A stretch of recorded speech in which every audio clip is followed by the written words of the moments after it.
29문.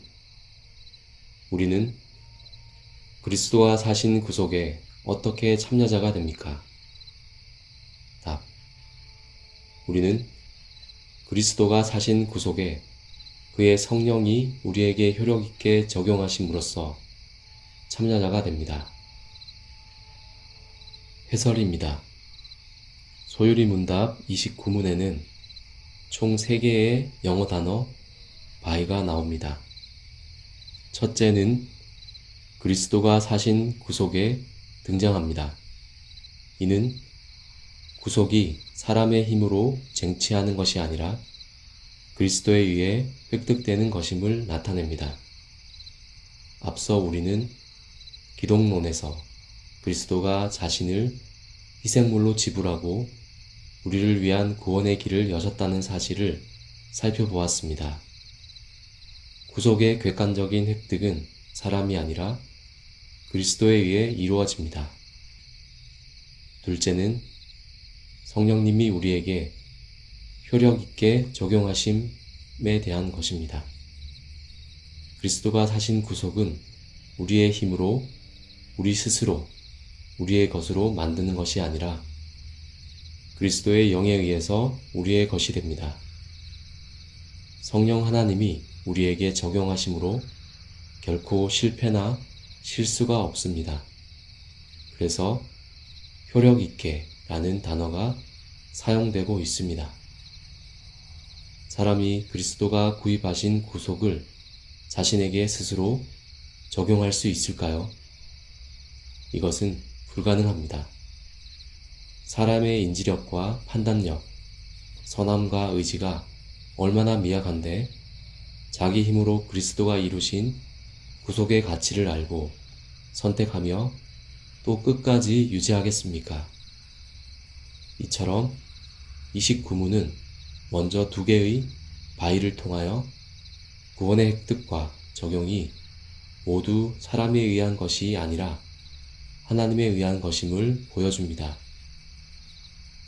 행위 언약에 실패하여 전적으로 부패하고 무능해진 인간은 절대로 자기 힘으로 구속을 획득하여 자신의 것으로 만들 수 없습니다.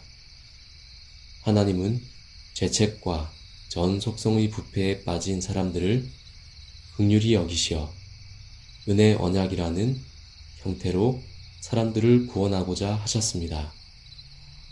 그래서 그리스도가 사람이 되어 고난을 받고 십자가에 못 박혀 죽으셨고 성령 하나님이 그들로 그리스도를 믿기 원할 뿐 아니라 믿을 수 있게 하셨습니다. 사람의 구속에 성부와 성자와 성령이 모두 참여하시어 흔들리지 않는 구원을 사람에게 선물로 주신 것입니다. 셋째, by는 적용하심으로써 참여자가 됩니다에 등장합니다.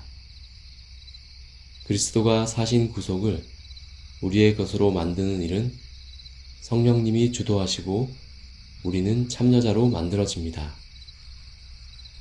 수동태를 사용한 영어 표현은 우리가 구원론을 인본적이 아니라 신본적으로 생각해야 함을 보여줍니다.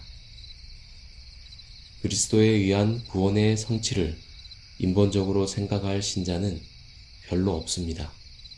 하지만 구원의 적용에 대해서는 사람의 역할을 강조하며 인본적으로 생각하는 사람들이 있습니다. 이는 잘못된 접근입니다. 구원의 적용은 사람이 참여하는 형태로 나타나기는 하지만 절대로 사람의 일이 아니라 전적인 성령님의 사역입니다. 임산부가 태아를 10개월 동안 품는 것은 대단히 힘든 일입니다.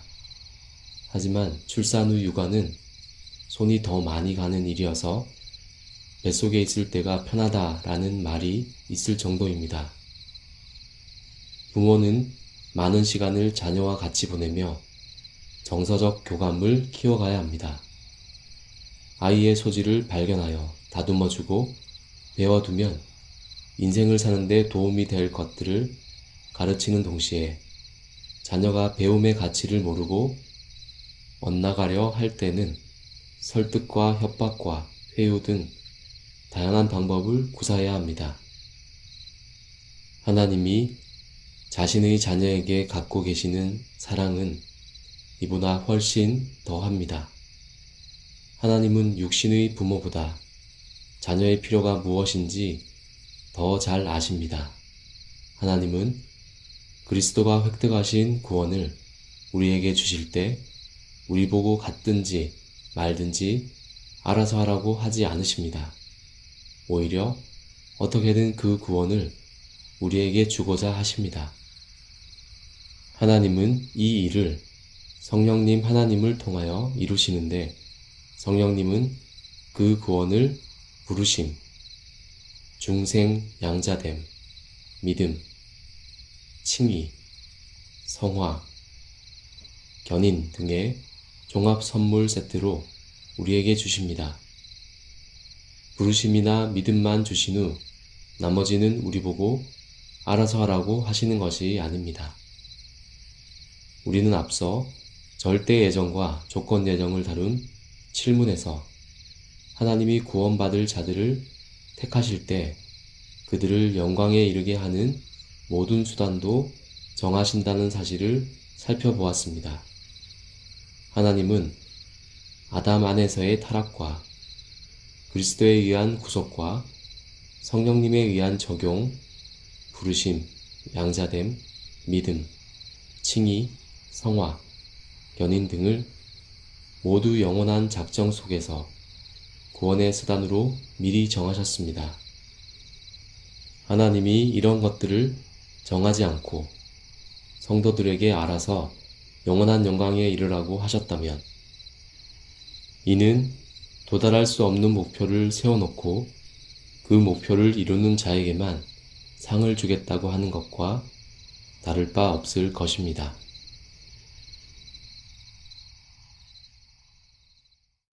내가 주를 바라오니 성실과 정직으로 나를 보호하소서.